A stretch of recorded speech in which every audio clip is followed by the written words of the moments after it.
Hi guys, welcome back to Tira Aitana. My name is Abby and today we're going to be doing our throat chakra healing video for this week.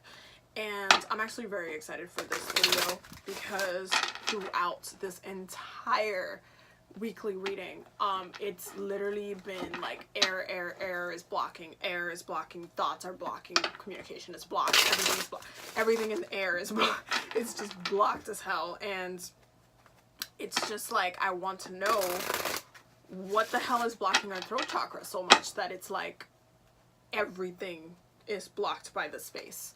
And it's just really intense because the 10 of Swords has literally come out in like pretty much every single reading except for I think the sacral chakra, but every single reading has been like 10 of Swords, 10 of Swords, 10 of Swords, 10 of Swords. I'm like, okay, what is blocking our throat chakra for this week?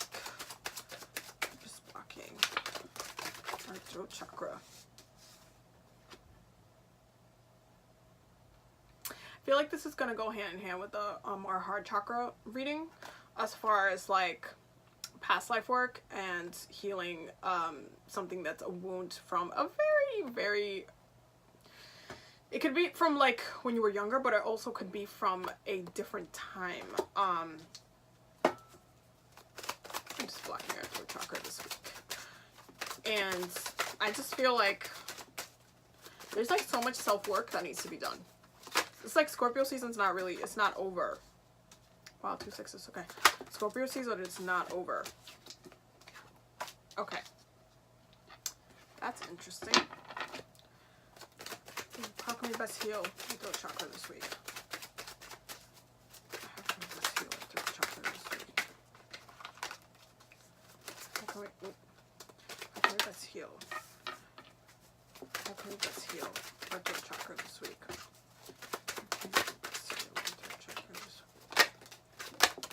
Ooh. Okay. How can we best heal our throat chakra this week? Okay.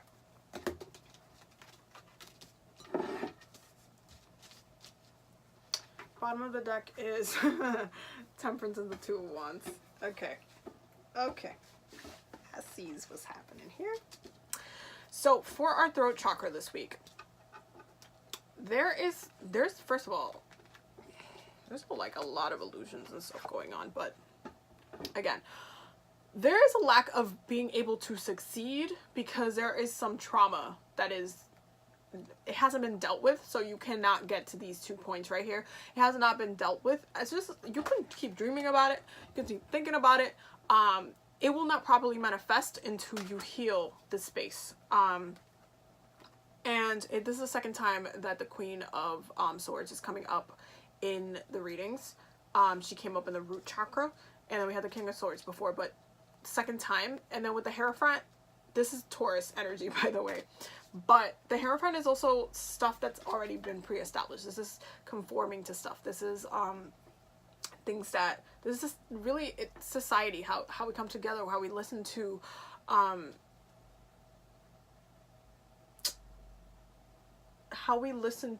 those that have higher knowledge, have higher like a stature. Like this also has to do with the government, but the Hierophant also speaks of ancient wisdom and very much following order,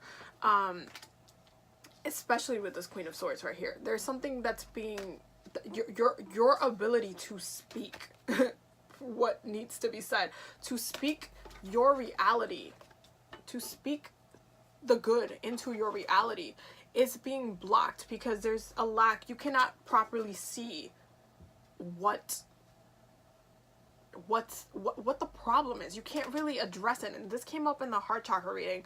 Again, I'm going to say it again. If you need to open the Akashic records, I leave the link down below to one of my friends. He reads the records, and I would highly recommend doing this work because it will allow yourself to reground to what you actually want, to refocus on that root space by addressing your crown space, and really able to focus and manifest clearly.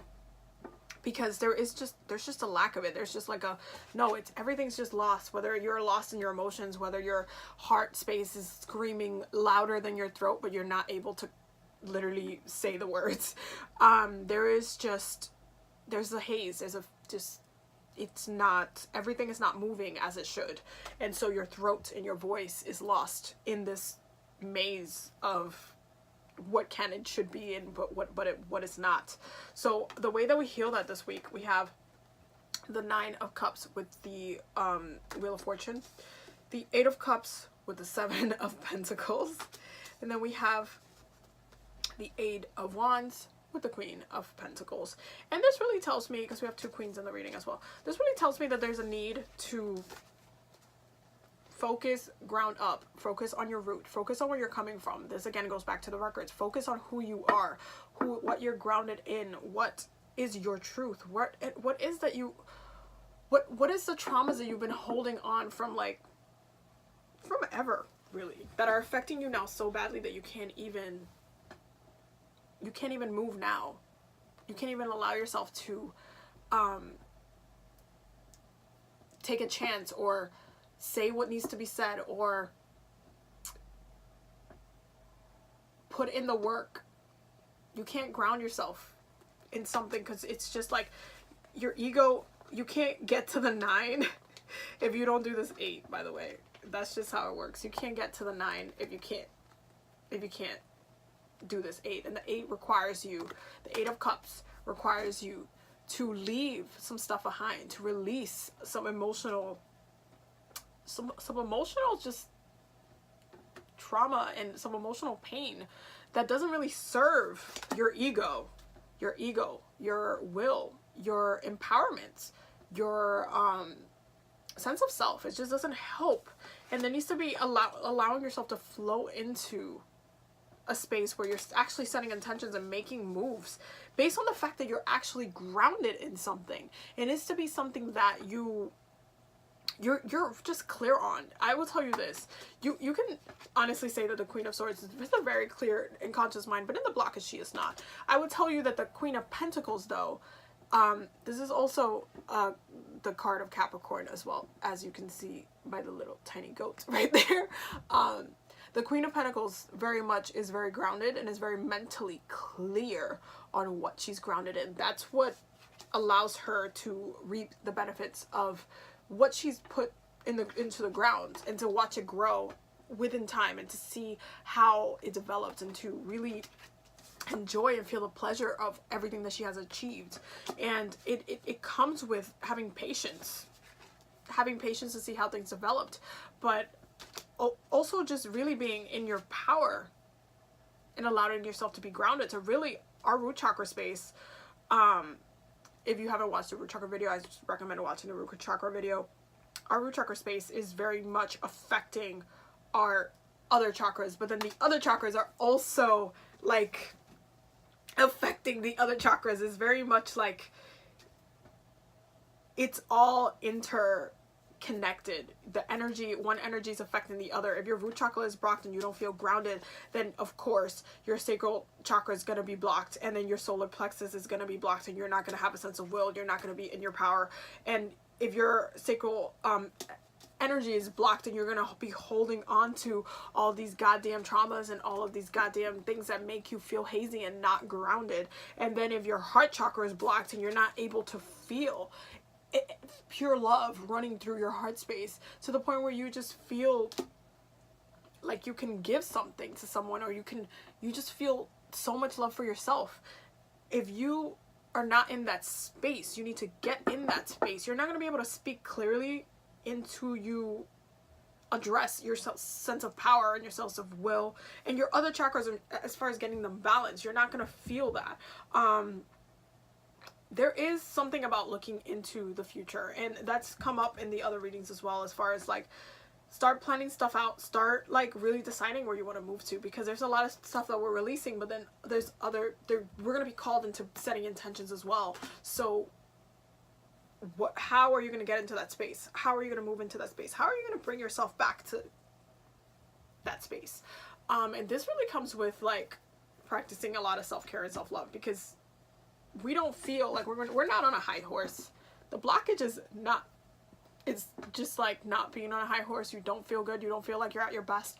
You don't feel like you're doing your best. You don't feel like you're reaping your best. You don't feel like others think that of you either. There is just a lack of confidence, a lack of verbal intention. There is just a lack of it. And so there needs to be a coming back to the self in order for us to clearly be able to speak our truths properly and clearly and honestly in the way that it actually is. So that's what that really is for this week. And it just feels so, as a Gemini moon, it's very it's very weird to me, not like I get over analyzing because I do this naturally, but I'm very much comfortable with the air, you know, and being able to speak and say what needs to be said. And it's like, I think it's a good thing that I also open the records for all the readings for this week, so the messages are flowing like what needs to be said is being said.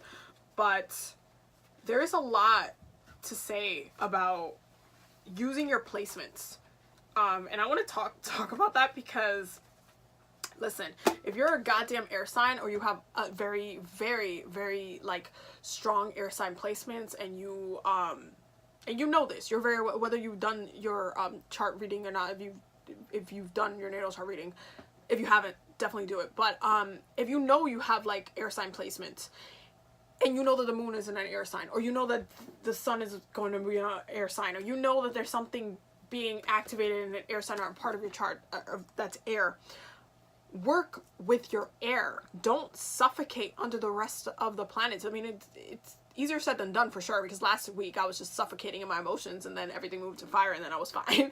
But it's very easy to like lose your voice in the midst of the other energies that you have in your chart. But you need to actually look at it, look at what it is that you have, see what it is that you're working with, because your astrological natal chart is what you're working with. That's your energy, that's your power that you're using for the rest of your life. So it's like, how are you working with that? How are you putting it to work? How are you allowing it to heal you? How are you allowing it to better you as a person? How is it a weakness for you? Why is it a weakness for you? If you have an air, like usually when I see it, like from a lot of and I'm gonna do the shadow series for the signs. I know I need to do them. One of the things that the air signs do when they're kind of coming from their shadow side is that they get socially, you can see how their mental game is affecting everybody else, because they will socially put wounds mentally on everybody else because they themselves are not mentally where they need to be. So their voice becomes that sword. When I've talked about this in the root chakra video, that voice becomes a weapon instead of something that could be used for positivity or to better themselves. It's used as a negative thing, and then it's like nothing's good coming from somebody that's just trying to bring hate or trying to make the situation worse. And I know this because I do this. There's sometimes that I do it when I just get so mad about something. This happens like once or twice a year, whether it's like a family thing or whether something will happen where I'm just like so, like, I know that I should not be doing it, but I'm just like so mad that I'm mentally just like doing the bad thing instead of speaking the complete opposite. And that's when that other twin comes out and just starts acting crazy. But it's important to work with your air and tame it too. I mean, it doesn't necessarily need to be tamed, because you can't tame air. That's a very Capricorn thing for me to say, because it's a very earth thing for me to be like, oh, it needs to be grounded. No, air needs to flow. But if you get stuck on something, if air is trapped, again, and I mentioned this in one of the other videos, if air gets trapped, it becomes stale air, and then it becomes toxic air. And that's exactly what I'm saying. When you have to be able to work with your energy, work with your elements. If you know you have air placements, if you know you have Gemini, I don't know, Venus in Gemini, I don't know, something. If you know that's how you speak, master that energy, master it in the best way. And see how it comes up in the negative way, and really come back into your power where you feel strong with your voice. Work with your placements. It's not, this is something that I use to heal my chakras, because I know my Leo rising ass definitely, I heal my solar plexus through that, through my Leo rising ass, because that's what rules the solar plexus. And so I use that energy, that fire, to really like reactivate my will, and I use it purposely. I use it consciously. It's very much like I know what I'm doing, and I talked about this in the sacral video for last week. Learn how to manipulate, and because that's one of the lessons that Scorpio will teach you, and one that not a lot of people talk about, because it's one of the ones that seems bad. And again, manipulation is not a bad thing if it's not, if you're doing it in order to be the best thing, the best part of yourself, the best part in a social group, the best part internally. Manipulation is not a bad thing. And this is like one of the things that I always watch for. Anytime anybody tells me they're a Scorpio, or like I'll do some chart or whatever, and I'll be reading it, and they'll have Scorpio in a specific thing, and I'm just like, because it'll tell me how they act, how they like, where the friction is in that space, how they end up manipulating that space in order to work in their favor. And that's really what it is. Like, you need to work, especially for my Pluto and Scorpio generation people, you need to use your energy to be the best part of you. And the way you do that is by manipulating your energy and understanding it, the truth of it. That's what Scorpio does. And that's why the season is so like, I told ya, we're either gonna have great sex or we're gonna be doing a lot of death work. So I can't say I didn't warn you, but this is what it is like really understanding yourself to the core, the truth of you, the truth of your energy.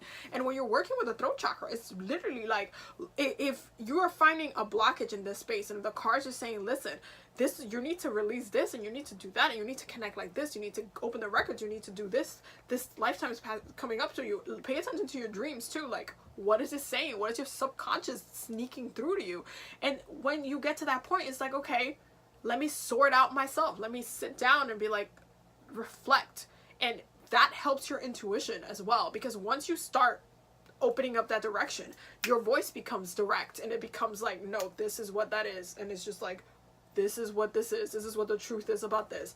This is how I feel about this. And then you're able to really manipulate the energy, because you're like, you'll know when to speak and when not to speak. You'll know when you need to say something, because your intuition is just like, this needs to be said. This needs to be, It's like, it becomes like a, pay attention. You need to act. There's something, you need to do something about this. And that's really what this is. You need to do something about these downloads, these messages. You need to do something about them in order for you to heal and have a balanced ego, a balanced, empower throat chakra. Work with your energy. The records are open. Don't be mad at me. I love you guys. Anyway, my Gemini moon has me just channeling messages like crazy. I mean, they don't call us a messenger for no reason, so there's that. So we have, I don't know if you're gonna like it, but we have, and it came out super fast, and that's hilarious. Okay, stuck in the mud. You're being invited to stop and savor the wonder of your life. Becoming stuck is sometimes the only way to trick yourself into slowing down and looking around you. Fun fact how that's like a way to manipulate as well. Okay, in fact, this is a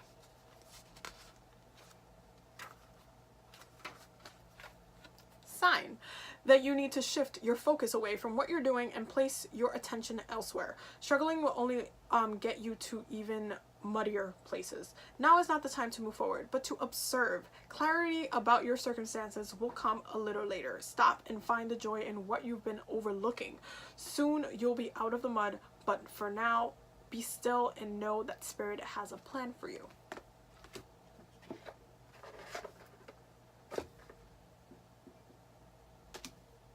You know, the Oracle cards. Definitely don't be afraid of the earth, because that's also that, like, this is very much like this is earth energy, like it's stuck in the mud. A lot of people are so afraid of being grounded. It's crazy. And it's like the earth signs get seen as this kind of like aliens, like we're seen as like these crazy aliens that just want the house and want the kids and want to have like the great paying job and just want to be on the material all the time. But there is something about when you're like grounding air, this is what an air sign feels like when it's being asked to be grounded and still stuck. It just feels stuck in the mud. And it's just like, again, sometimes you need to pause so you can see, so you can understand, so then you can speak later, so your thoughts are a little bit clearer.